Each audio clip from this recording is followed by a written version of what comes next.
There are moments when Death Stranding comes together and delivers an experience that lasts in the mind. There was one point where I was hiking through the mountains, my back weighed down with crates and boxes, forcing my character Sam to slowly wade through the waist-high snow. The wind was whipping a whirl of white around me, and the icy temperatures were palpable. I was marching towards a cabin where I needed to make my delivery, and in the sky ahead of me, framing it all, was a chiral vortex, a tornado streaked with purples and blues. It was a beautiful sight, made surreal by the fact I could see whales caught up and spinning in the storm. Unfortunately, moments like that, while perfect for telling people about what makes Death Stranding special, don't illustrate what the bulk of the game is really like. They're sporadic dots in an otherwise messy chore of a game. In Death Stranding, mankind is on the verge of extinction, after a series of cataclysmic events has left the world broken up into isolated pockets of humanity. What kicked it off were the void outs. Something in the world changed, making every person who died into a potential bomb, their bodies exploding if they weren't incinerated in time. Then came the BTs, ghostly figures that will grip and kill any living thing that gets in their way. And on top of it all is a strange phenomenon called timefall, rain that speeds up time for anything it touches. Plants grow quickly, buildings crumble, and skin ages if caught out without an umbrella. All that's to say, it's a dangerous world to be a delivery man. You play Sam Porter, one of the dedicated few keeping people connected in the new world, taking crates of medicine and food between outposts. But at the start of Death Stranding, you're signed up for another mission. You're to set up the chiral network, essentially a super fast computer network that will span the US, letting connected outposts share data and communicate more easily. You need to visit each major outpost between the east and west coasts of America, setting up their network access and delivering parcels as you go.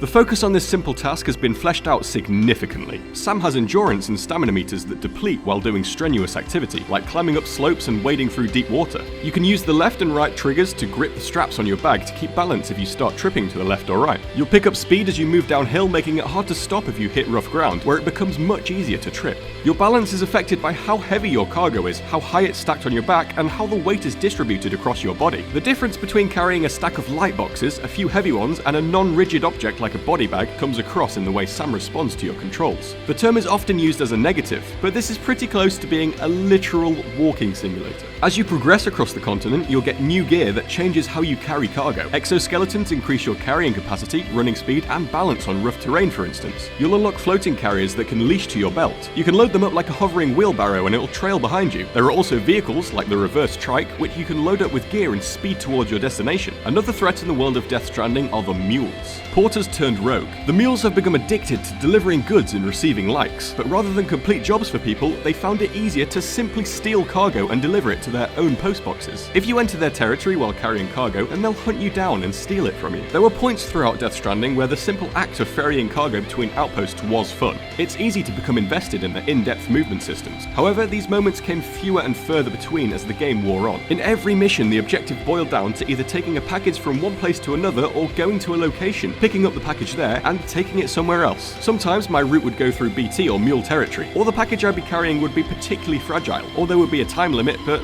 that was it. Carrying you through all these deliveries is the story of how the world got to this place and what people are doing to make it better. The settlers you meet and the members of bridges leading the expansion of the chiral network will appear to you in holograms and send you emails, but it all feels cold. You rarely meet people in the flesh, and only ever in cutscenes. And while this has the effect of making you feel lonely and isolated, as I imagine it's supposed to, it also seems oddly cheap in an otherwise lavish game. Throughout the game there are extensive cutscenes filled with famous actors delivering long speeches. However, the writing is messy, talking only vaguely about aspects of the world that are fundamental for following the action, which makes it hard to follow seemingly significant scenes or care about what's happening to the characters. I wanted to like Death Stranding. I'm a big fan of Kojima's previous games, and I enjoy them for the mishmash of ideas they always are. And in theory, I've no problem with playing a delivery man. I put far too many hours into Euro Truck Simulator, but this game drowns its exciting systems and ideas with a messy execution and dragged out campaign. By stretching it to such a long playtime, you can't escape Death Stranding's weaknesses: repetitive missions, simple combat, and a badly told story.